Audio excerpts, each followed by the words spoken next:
kemudian dari sisi ininya apa keterlibatan negara lain Bang Tio ini. India kan kita lihat ini mulai ada ketegangan sedikit sama Cina ini. Khususnya juga banyak konflik geopolitisnya juga terkait dengan perbatasan di Himalaya. Lathar ya, Lathar kalau nggak salah ya. Ladak, sorry. Ya, di Ladak itu yang saling klaim teritori itu. Nah di sini India cenderung mendekat ke Amerika ya. Memberikan warna baru terhadap konstelasi politik antar negara-negara ini. Nah, bagaimana sendiri Tio melihat keterlibatan negara-negara lain dalam isu Cold War ini? Mungkin dimulai dari India, mungkin gimana? Saya kira India ini hanya kenapa bisa menjadi salah satu negara yang kemudian terseret dalam Cold War ini adalah ini berawal dari trade war yang Bang Kiki juga Bang Rizky juga jelaskan dalam Gosip HI terkait Cold War 2.0 di apa namanya di sesi pertama itu yang berhubungan dengan trade war. Implikasi dari trade war adalah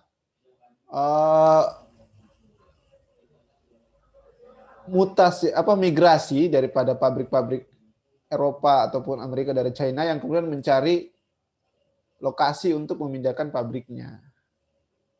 Nah, migrasi ini kemudian mengincar beberapa faktor yang kemudian memberikan keuntungan lah untuk migrasi itu. Yang pertama adalah pasar. Migrasi ke India itu murni karena pasar. Migrasi ke Indonesia juga murni karena pasar. Tapi kenapa Indonesia dan India kalah sama Vietnam? Karena Vietnam itu menang dalam cheap labor. Karena dia autokrasi. Dia autokrasi sehingga dia kemudian memberikan warna yang lebih menguntungkan karena dia ada cheap labor. Meskipun kemudian di cheap labor-nya itu kemudian diserang oleh beberapa aktivis HAM dari Eropa yang kemudian membuat persaingan daripada migrasi pabrik itu memanas ke Indonesia India selain Vietnam. Padahal Vietnam punya cheap labor, tapi kenapa Indonesia dan India juga menjadi bagian daripada hal yang menyenangkan bagi pabrik karena tidak kelihatan seperti cheap labor dan juga punya pasar. Tapi kalau Vietnam dia tidak punya pasar karena jumlah manusianya sedikit. Tapi dia ketahuan kalau dia cheap labor.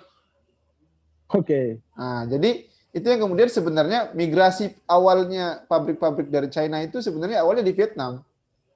Tapi kemudian berkembang ke India dan ke Indonesia karena ada yang serang dari segi HAM bahwa di Vietnam itu banyak cheap labor. Nah, implikasi daripada migrasinya pabrik itu ke India itu menciptakan perang baru. Apa? Ya, China kemudian kekurangan supply chain yang harusnya dia kemudian China Made 2025 itu artinya semua barang yang ada di dunia itu dibuat dari China. Itu strateginya.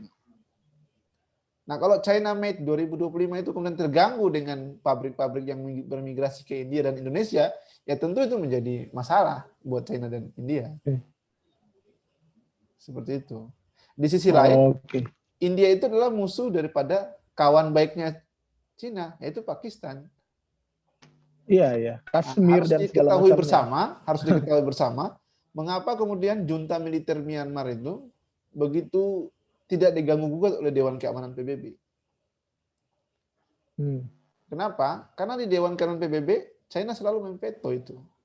Iya. Nah, hal yang menarik adalah ada pipa minyak dari China Selatan melewati Myanmar dan terbuka di laut Samudra Hindia lewat Pakistan. Nah, yang mana jika proyek pembangunan pipa ini dipimpin oleh Aung San Suu Kyi, ini akan merugikan China. Iya. Karena kalau Aung San Suu Kyi yang memimpin Myanmar, otomatis ini harus diliberalisasi, dan ini Iya. harus memakan banyak pajak. Di sisi lain berbeda dengan junta. Junta yang Iya. autokrasi bisa membuat itu menjadi state-owned enterprise dan bisa menjadi lebih low tax, ya kan? Oke. Jadi Oke, Tio, Bang Tio, thank you. itulah kenapa India itu Ya, begitu panas terhadap iya. Cina, karena dia menjadi I got the point. implikasi dari trade war. I got the point. Dalam hal ini juga salah satu yang menarik juga ya. Ya soal junta tadi ya, kalau di Myanmar sendiri sudah berkembang istilahnya rahasia umum bahwa China ini seperti apa ya? Seperti seolah-olah dia tidak mendukung tapi sebenarnya mendukung gitu. Iya, betul. Dia kan kayak terakhir dia bilang ya kalau Indonesia mau bikin forum untuk mendamaikan bikin saja, seolah-olah begitu, tapi sebenarnya di belakang dia kayak ada tendensi lah ke arah bahwa dia di sisinya si junta militer gitu. Itu yang menarik juga di situ. Betul. Meskipun dia tidak menunjukkan itu secara apparent ya, secara jelas. Harus dilihat bahwa di Myanmar itu penguasa BUMN terbesarnya itu adalah BUMN milik junta. Nah, 70% kapital modalnya si dua BUMN itu dari China semua. Iya. Jadi nah, anggap itu saja dikelola oleh junta ya. Iya, anggap saja Indonesia punya dua BUMN paling besar. Semua urusan di Indonesia ini semua datangnya duitnya dari dua BUMN itu. Tapi kapital modal daripada dua BUMN dari China. Oke. Nah. Iya, I see. Oh ya, ini kita dengan pembahasan ini kita sedikit menyinggung soal ini proxy. Artinya betul. Dalam hal ini Cold War kan terkenal dengan proxy-nya ya. Betul. Sudah mulai kelihatan proxy-nya. Mungkin Amerika di sini ingin mengandalkan India sebagai proksinya di sekitar Asia Selatan gitu, karena sekarang dia mendekat ke sana. Sedangkan Cina sendiri punya beberapa proksi yang seolah-olah dia ingin rangkul gitu, dia yang dia memang apa istilahnya pelihara lah istilahnya kayak gitu. Nah ini yang menarik nih. Pelihara khususnya ya. Ini yang menarik. Kenapa itu? Pada masa Donald Trump, pada masa Donald Trump,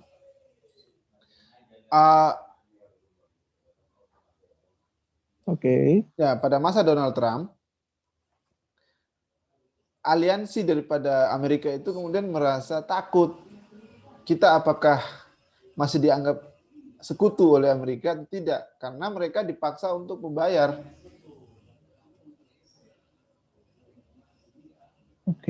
Karena mereka dipaksa untuk membayar daripada setiap bantuan pertahanan Amerika. Jadi kalau Amerika mau membantu A, suruh bayar. Mau membantu B, suruh bayar. Nah ini kemudian yang menciptakan kecemasan dari negara-negara aliansi Amerika di beberapa belahan dunia. Termasuk NATO sendiri. Ketika Amerika mengatakan, tolong NATO, tambahi uang belanja militermu. Saya mau bantu kok di NATO, di wilayah Eropa, tapi harus tambah budgetmu. Nah, begitu pula di Asia Pasifik. Jepang disuruh bikin sendiri persenjataannya, dibolehkan dibikin sendiri persenjataannya. Begitu pula Filipina. Kalau Filipina mau diguard terumbu-terumbu karang yang menjadi perbatasan Filipina dengan negara-negara Asia Selatan, silakan bayar saya untuk beberapa hal gitu, atau belanja lebih banyak dari biasanya. Begitu pula Indonesia. Jadi itu yang membuat kemudian sekutu ini cemas. Tapi ketika Biden naik, persis seperti yang juga tadi Kiki jelaskan di Gosip Hai sebelumnya, terkait bagaimana kemudian Biden ini tidak akan mengubah banyak hal terkait kebijakan Amerika, khususnya di bidang pertahanan, karena memang dari segi pertahanan itu aliansi ini masih menunggu sama Amerika, bahwa Amerika ini akan merubah kebijakannya atau enggak. Dan Oke. Sebelum ke sana, Tio, wait. One more. Sebelum ke situ. Iya. Saya akan mengarah ke sana sebenarnya. Nah, saya baca berbagai artikel ya, bahwa setelah Biden ya mengambil alih Amerika Serikat, justru Cold War ini terbuka. Iya, benar.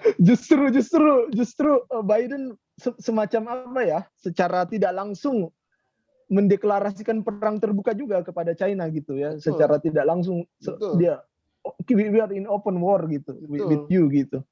Karena Ini agak kebijakan free of Indo-Pacific. Ya. Free of Indo-Pacific. Mengerti free of Indo-Pacific itu maksudnya wilayah Laut Cina Selatan ini sampai ke Samudra Hindia itu harus free terhadap perdagangan.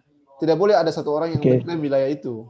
Nah, free of Indo-Pacific ini, free and open Indo-Pacific ini kemudian didukung oleh semua aliansi. Ya, terutama negara-negara yang memang udah sekutu dari Amerika. Dan ketika Biden naik, mereka kemudian menstimulus memberi subsidi kalau mau belanja alutsistanya Amerika, silakan akan dikasih subsidi dan akan mengirim pasukan Amerika di sana tanpa harus disuruh bayarlah tanda kutip lah, bayar pajak atau apa.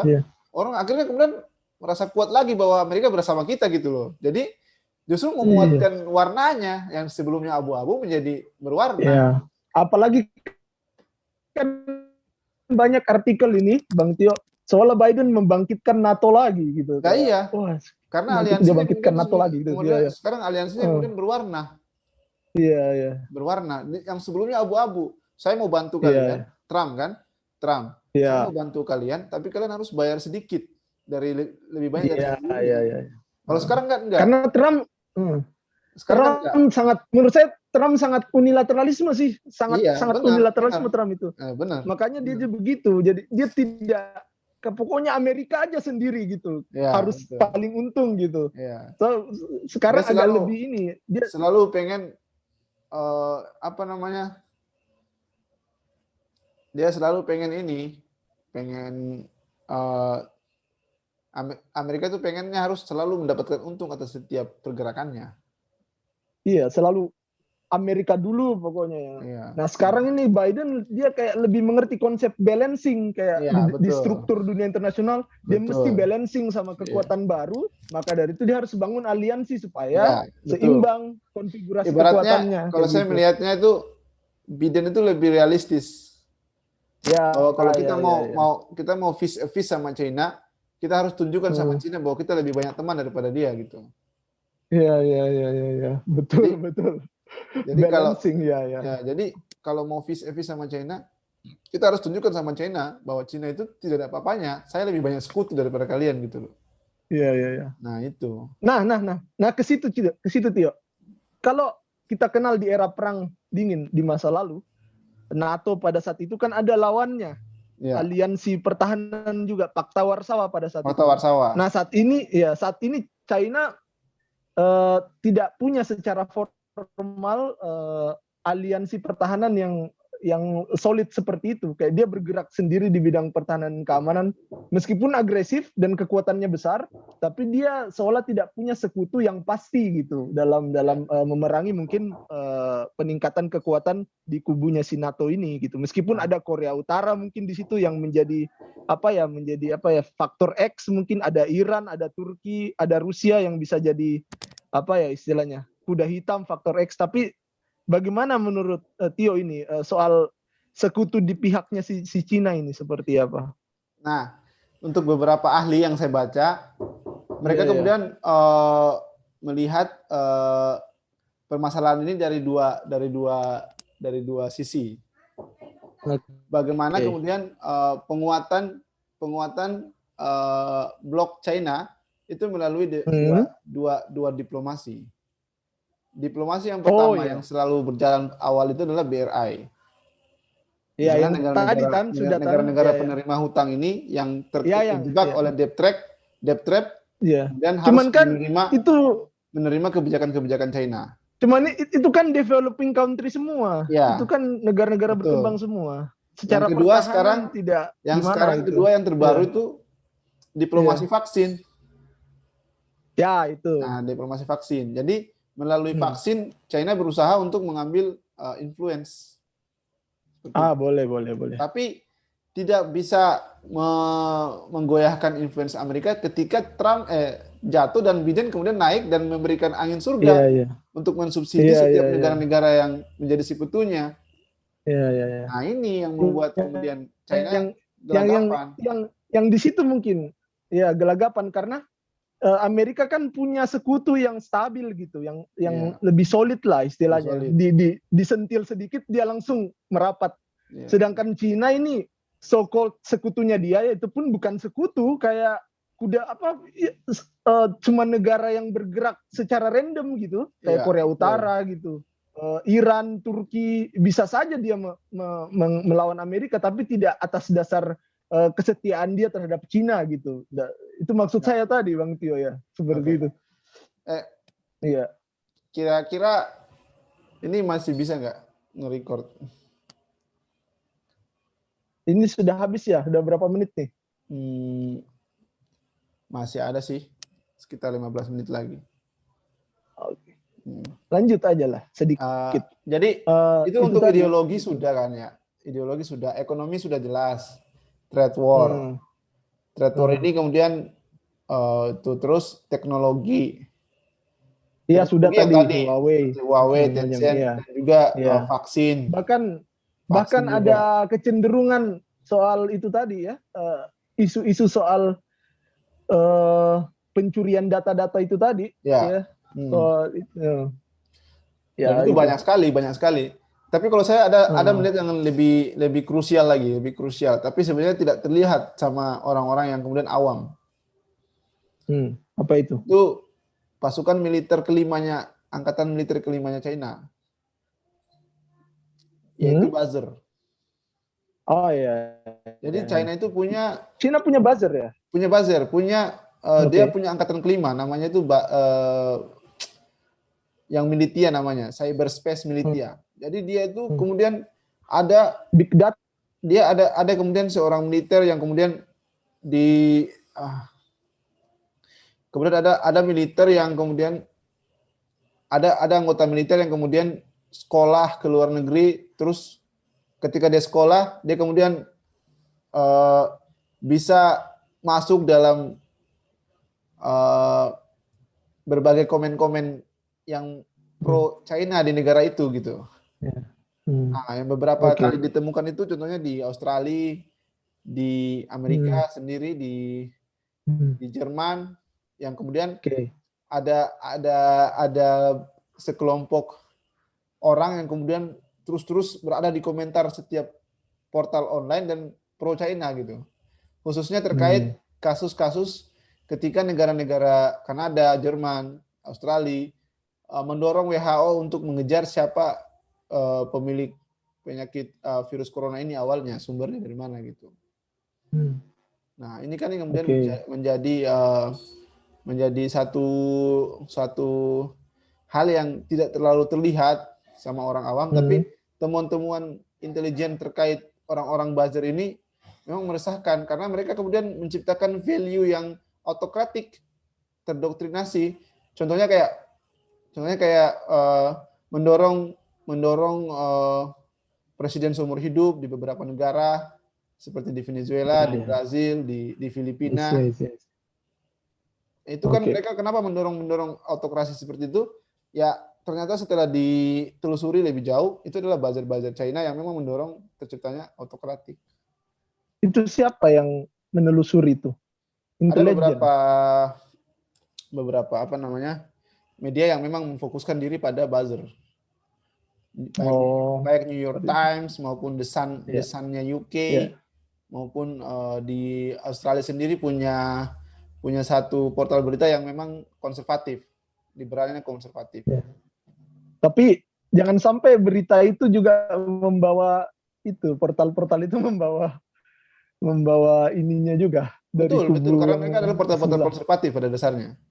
Iya. Dia membawa dia tidak bebas nilai juga, dia membawa bias konservatif liberal juga, liberal konservatif. Itu satu lagi disclaimer ya. Kita bahas ini tidak memihak dari kubu mana-mana ya. Kita membahas ini untuk menjabarkan analisa yang kita secara pribadi ya, Bang Tio dan saya itu bisa dapatkan dari konstelasi politik di dunia internasional saat ini. Betul. Jadi kita berusaha untuk objektif mungkin melihat dunia dari sudut pandang orang ketiga gitu. Ya. Jadi kita tidak bilang Amerika yang benar gitu ya, seperti itu. Bahwa keadaannya memang seperti itu.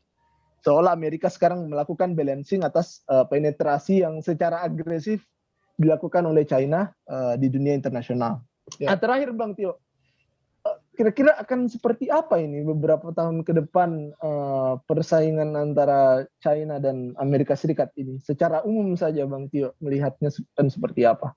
Saya kira kalau China masih konservatif dengan strategi kebijakan strategi China Made 2025, saya kira akan tetap hitam ya, terutama di Laut Cina Selatan, di mana sekarang di Laut Cina Selatan itu sudah berduyun-duyun kapal-kapal induk mulai dari Prancis, Inggris, Amerika, semua sudah berduyun-duyun ke Laut Cina Selatan. Iya, karena Cina sudah ada pangkalan juga di situ kan. Ya, terakhir Indonesia kemudian menguji coba rudalnya di Laut Natuna Utara untuk menunjukkan bahwa secara Navy kita juga siap untuk bertarung jika ada yang. Tapi Bang Tio, dari sudut pandang pertahanan dan keamanan, apakah kita masih jauh dengan yang namanya kontak fisik secara langsung atau kita sudah dekat ke arah situ? Ini pertanyaan yang mungkin di benak orang-orang yang melihat dunia internasional itu kadang menyala-nyala pertanyaan ini. Seberapa dekat kita dengan sebuah perang yang mungkin bisa menimbulkan suatu kontak fisik gitu? Untuk Indonesia mungkin masih agak jauh. Tapi untuk negara-negara yang sekarang ini prediksi liar ya, kita bergosip kan? Iya, kita bergosip. Untuk negara-negara yang tetap konservatif dengan kebijakan strategisnya, saya kira ini bisa terjadi collision ya. Iya. Tapi collision. Kan kalau di Laut Cina Selatan, otomatis Indonesia harus ini juga nggak bisa secara geografisnya nggak bisa menghindar juga kan, istilahnya kayak gitu. Ya, saya melihat Laut Cina Selatan sekarang heat up. Tergantung seberapa konservatif China dengan China Made 2025-nya. Karena strategi jangka menengah strategi jangka menengahnya China sekarang ini kan adalah China Made 2025. Nah, di sini adalah semua urusan barang di dunia itu pengennya China itu yang kemudian menjualnya. Dalam hal ini salah satu yang membuat China sekarang ini kelabakan adalah seperti yang dijelaskan juga terkait teknologi Cold War-nya itu, bagaimana kemudian perang terhadap semikonduktor. Semikonduktor ini adalah alat yang kemudian menjadi bahan baku utama 5G. Nah, 5G ini kan menjadi perebutan juga konstelasi internasional secara global, baik China maupun Amerika. Nah, ini kan perang teknologi. Nah, ini berhubungan erat dengan persenjataan terbaru yang unmanned. Mulai dari udara, darat untuk beberapa kendaraan tempur yang sudah unmanned juga, maupun udara yang sudah unmanned seperti UAV. Itu semua kemudian berharap banyak dari semikonduktor karena itu menggunakan sistem jaringan, network warfare system. Jadi, perangnya secara network semuanya. Jadi kalau nanti terjadi secara fisik bahwa akan ada perang, ya saya kira kita sudah lihat sendiri bagaimana temuan drone pengintai China di laut Bekang, di laut Selayar. Ya, kalau saling kirim drone kan sudah terjadi. Ini kan sudah menjadi itu kan sudah menjadi dalam hal diplomasi kan ini sudah menuju pada titik rendah diplomasi karena sudah mulai menyerang fisik. Dan vulgar gitu loh. Vulgar. Yang kita takutkan ya kita berdoa juga jangan sampai terjadi yang kayak kita lagi bicara kayak gini tiba-tiba dari atas boom. Itu kan sekarang yang berbahaya itu UAV, unmanned aerial vehicle. Mana drone sekarang ini udah canggih semua. Yang tidak langsung dikendalikan oleh manusia kan. Iya. Manusia tidak langsung di situ, Betul. dari jarak jauh Iya. dioperasikan gitu. Nah, itu Tapi kan tetap kemarin destruktif kan ada juga. rudal aktif yang jatuh di Selayar itu. Iya, iya betul. Itu sesuatu yang luar biasa itu. Ada rudal Bagaimana aktif kalau dari drone, bagaimana? ada di Indonesia Iya, iya. gitu loh. Iya, iya, iya, betul. Lagi ngapain gitu kan? Bagaimana kalau jatuhnya di mana gitu ya? Di daerah Selayar coba. Iya, iya, iya, iya. Itu kan berbahaya sekali. Dan Oke. ini akan ada terus seperti itu nanti, akan ada terus seperti itu dengan adanya berbagai macam kapal induk di Laut Cina Selatan, bagaimana China kemudian memprovokasi melalui militianya di Filipina, nah, dan juga mengirim pesawat-pesawat tempurnya di Selat Taiwan. Ini juga menunjukkan China juga tidak mau mundur, tetap nge-hit up. Iya, kalau di Laut Cina Selatan kelihatan China itu apa ya? All in. Pokoknya ya, all in, pokoknya ya all in. Yeah. Either pokoknya saya yang mati atau kamu yang mati kayak gitu istilahnya. Karena memang dari doktrinnya Xi Jinping itu dikatakan bahwa untuk Navy prepare for war. Iya. Sudah ditegaskan melalui ulang tahun Navy, ulang tahun PLA, People Liberation Army-nya China. Untuk Navy prepare for war kan. Oke. Ya, meskipun ya masih akan banyak peristiwa-peristiwa di masa depan yang mungkin menjadi highlight atas kontestasi antara kedua kekuatan besar ini ya. Yang kita harapkan adalah semoga masih jauh lah untuk sampai ke titik kita mengalami peperangan yang sifatnya destruktif. Oke, terima kasih banyak ya Bang Tio atas waktunya hari ini, luar biasa ini. Kalau saya sih apa namanya? Mantap sekali. Saya sih melihatnya ini lebih kepada kebijakan dua negara aja antara Amerika sama China, apakah mereka mau benar-benar jontok-jontokan apa enggak. Itu saya kira lebih kepada itu aja sih sebenarnya. Lebih kepada Biden dan Xi Jinping. Kalau dua-duanya ini kan bisa bahaya juga karena kan dua kubu kan kalau mereka clash yang rugi bukan hanya dua kubu itu kan. Kalau dua kubu besar itu clash, yang rugi bisa banyak pihak juga gitu. Betul. Tapi ya kita tunggulah perkembangannya ke depan. Siap. Terima kasih banyak ini, kita pasti harus kolaborasi lagi nih kalau begini serunya ini. Ya. Oke ya, terima kasih banyak Bang Tio. Jadi saya juga terima kasih banyak ini sudah diundang di Gosip HI. Saya kira akan terus sukses ya channel itu karena selalu menghadirkan isu-isu strategis dan terbarukan ya. Dan sedikit hangat lah. Iya. Kalau tidak terlalu hangat ya dipanaskan sedikit. Terima kasih ya. See you next time. Assalamualaikum warahmatullahi wabarakatuh. Waalaikumsalam warahmatullahi wabarakatuh.